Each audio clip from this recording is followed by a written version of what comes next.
Okay, so in our previous lecture, we had discussed about an introduction to econometrics, econometric model. How do we, go about conducting an econometric model? What are the precise set of specifications that the model must have? In today's lecture, we talk about one of the very, very important concept in statistics, or you can say we also use in econometrics a lot. And this is precisely this title suggests relationship between two variables.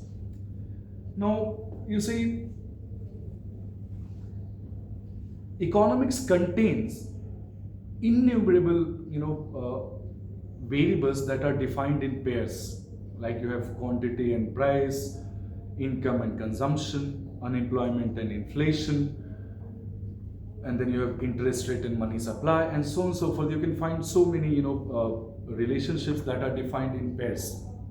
But it does not mean that economists think that, or economists think that everything in the world can be defined as a bivariate relationship. It does not mean that.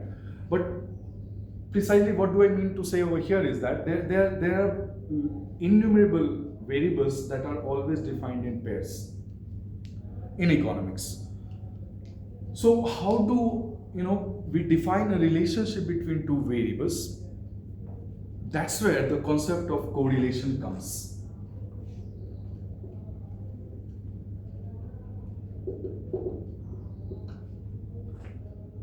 All those who have taken a basic course in statistics, you'll know that if we have two variables, first we construct a 2 by 2 matrix, and then we write the cell frequency, and all these conditional and marginal frequencies tell you the respective probabilities. But here we talk about correlation. Now, what do we exactly mean by correlation? Let us understand that first. Correlation is a measure that talks about the linear association between two variables. I repeat, correlation only talks about linear relationship between two variables.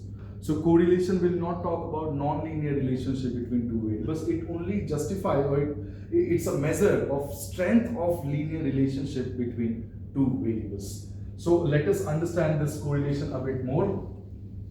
So let me say that I have two variables x and y, and I collect n number of observations on these two variables. So I write these n number of sample points, these pair points, as xi and yi, where I goes from 1 so on till n. So what it says that I have these two variables and I've collected n number of observations on both these variables, right? Now how do I talk about correlation between two variables? So first of all, what I do is, since I have n number of variables on x and n number of variables on y, the first thing that are being taught in statistics is the measure of central tendency. So I'll calculate mean of this x's, I'll calculate mean of this yi, and I denote that mean as x bar and y bar. And I'm sure you all know how to calculate mean. There are obviously different types of mean, but I'm simply talking about arithmetic mean over here. So x bar and y bar denotes the mean of all the n observations on x, y bar denotes the mean of all the n observations on y. And then I express all such observations, all such n observations in the deviation form. So deviation form is xi minus x bar and yi minus y bar. So I've taken all such raw observations, I've subtracted mean value from all such raw observations, and thus the variables that you obtain, they are called as variables in deviation form. And in statistical shorthand notation, they are always written as small letter. So I write it as xi, yi in small. So xi, yi, you must understand, they explain the observations expressed in deviation form, where observations expressed in deviation form is nothing but taking the raw observations and subtracting the mean value from them. Okay. Now next thing what we do is, we take this small xi, yi, and now let us explain this in graphical sense. That will make more sense over here. So let's say this is my x, this is my y, and Suppose somewhere xi yi, one of the observations lie over here. Now what did we do, or what are the steps that we followed in deriving the correlation? First we calculated mean. So let me say that mean of x lies somewhere here. Then we calculated mean of y. So let me say that mean of y lies somewhere here. Now define an axis that lies at the intersection of this x bar and y bar. Right? Now you must understand, if xi is over here, the difference between xi minus x bar, this will be your small xi. And similarly, yi is over here, so yi minus y bar will be small yi. Right? Now understand this. How do I define or how do I derive the measure of linear relationship is, I take the product of these deviation form and I sum them. So I write it as summation xi yi, where this stands for summation, sum sign, xi yi, where I goes from 1 to n. So I take the product of these two deviation form variables and I sum them. Now you must understand this, general expression will keep on increasing as you go on increasing the number of data points, because this is a summation. So in the absolute term, this term will keep on increasing as you go on increasing the number of observations in these two variables x and y. So in order to counter that effect, what we do is we divide this expression by the number of observation. This is called as covariance between x and y. Right? You can also write in bigger letter as summation xi minus x bar yi minus y bar upon n, where I goes from 1 to n. So this becomes my covariance between x and y. This is again a measure of linear relationship between two variables. Now you must understand, how do I express this in quadrant? If I say that this is my first quadrant, this is my second quadrant, this is my third, and this is my fourth quadrant. So all the observations or summation of these two products lying in first and third quadrant will always be positive. Here positive, positive, it will be negative, negative, so it will be positive. So all the observations lying in first and third quadrant will indicate a positive relationship between variables. All the summation term or all the product summation term lying in second and fourth quadrant will indicate a negative relationship amongst variables. So this is precisely covariance tells us that the strength of linear relationship amongst two variables. Now there is a problem over here. This covariance is dependent on the units of measurement of x and y. So if x and y are expressed in thousands, covariance will be a number. If x and y are expressed in hundreds, covariance will change. So covariance is not independent of units of measurement over here.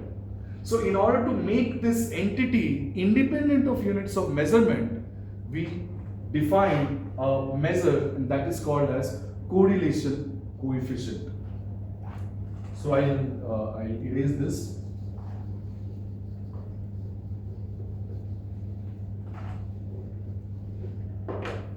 So what does correlation do? Correlation coefficient talk about. So what we do is, in order to make this covariance entity independent of units of measurement, we divide these deviation form variables by their standard deviation.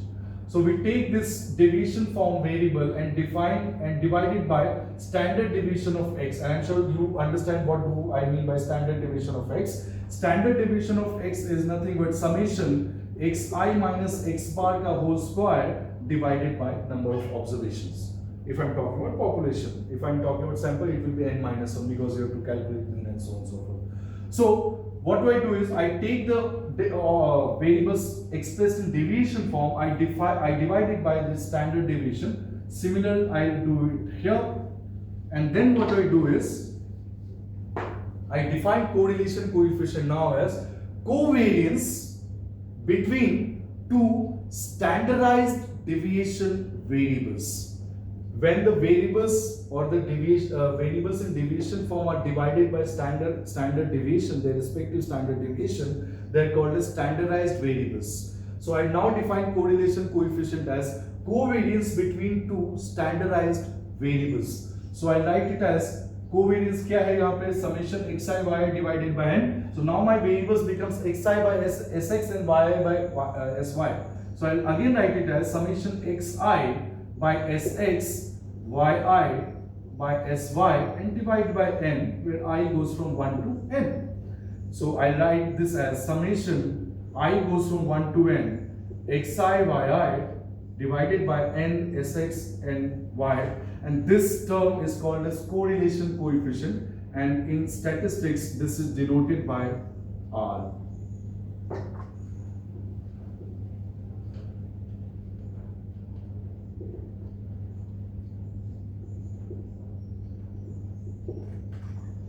This is very, very important. So correlation coefficient tells the strength of the linear relationship between two variables, and you must understand that by the properties of Cauchy's inequality, R will lie between 1 and -1, where one will indicate perfect positive linear relationship, minus will indicate perfect negative linear relationship. But this point should be very, very important in your mind, that correlation only implies linear relationship between variables. It does not imply anything else. So correlation अगर value 0 है, उसका मतलब ये है कि variables के बीच में कोई लीनियर रिलेशनशिप नहीं है. So if I say that correlation between y and x is 0, it only implies that there is no linear relationship between y and x, but there can be, y can be a function of x square, y can be a function of log of x, y can be a function of sine of x, and plethora of functions can be written where non-linearity is there. So correlation 0 only implies a linear relationship. Please keep this point in mind. So now let us move forward.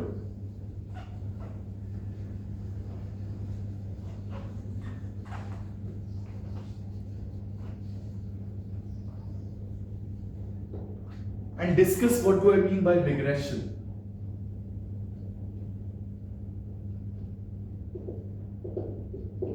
So by now you must understand that correlation only tells you a variable or two variables move together in a given direction. But nature of economic variables are such that simply calculating correlation amongst variables does not establish a cause and effect relationship.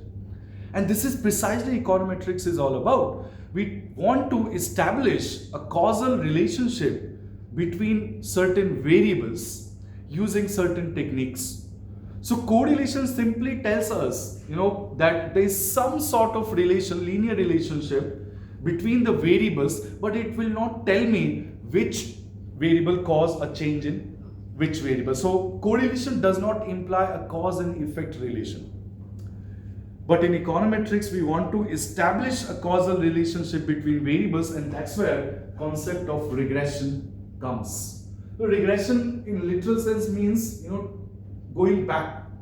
So regression what does regression stand for is, you collect the past data, you define certain model on that, you collect the past data, and then you try to predict, or you try to estimate, or you try to forecast the future value of certain variables. In regression we have two set of variables. So regression, you must understand correlation versus regression, that correlation does not imply cause and effect relationship. In regression we want to establish a causal relationship using econometric methods. So in regression you have two set of variables. The first set of variable is called as dependent variable, or explained variable, or it is also called as regressand.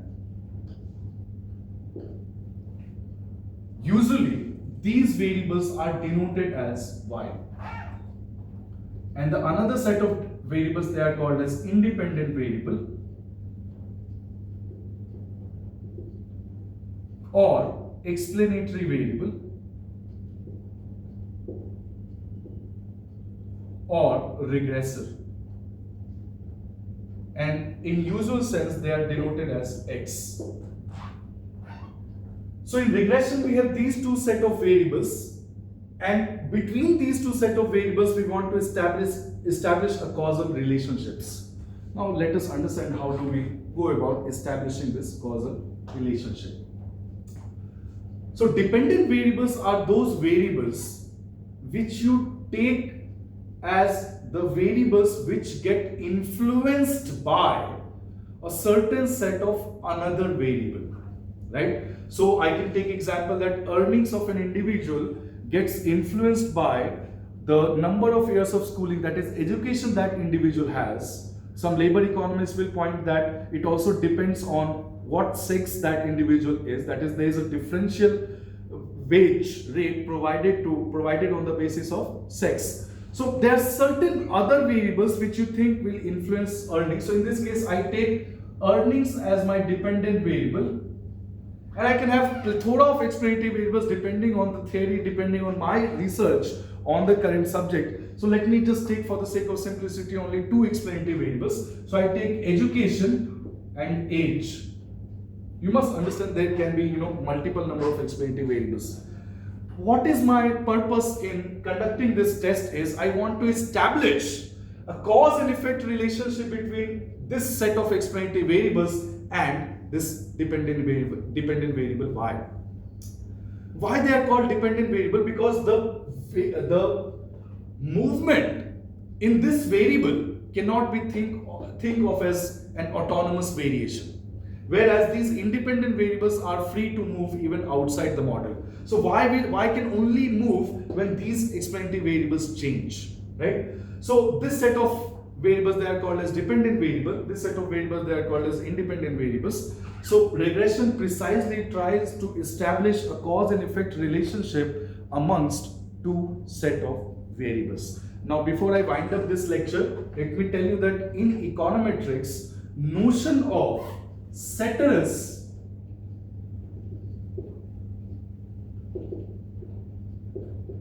paribus is very important.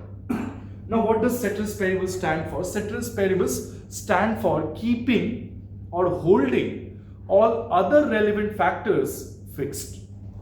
I write it here. Holding all other relevant factors fixed. Now you must understand, you go back to your class 12th or first year of economics honors, where they talk about how they define law of demand as that keeping all other determinants of demand constant or holding all other relevant factors of demand constant, there exists a negative relationship between price of a commodity and quantity demanded of a commodity. Precisely that notion is ceteris paribus. In econometrics, when we try to establish a cause and effect relationship, when we have more than one explanative variable, the establishment of cause and effect relationship between dependent variable and one set of explanative variable will be defined by keeping the other explanatory variables constant or holding other explanative variables in the model constant. And this is where econometric models are defined or are designed in such a way that ceteris paribus notion is satisfied. Okay, so I'll wind up the lecture here. In the next lecture, we start with our classical multiple linear regression.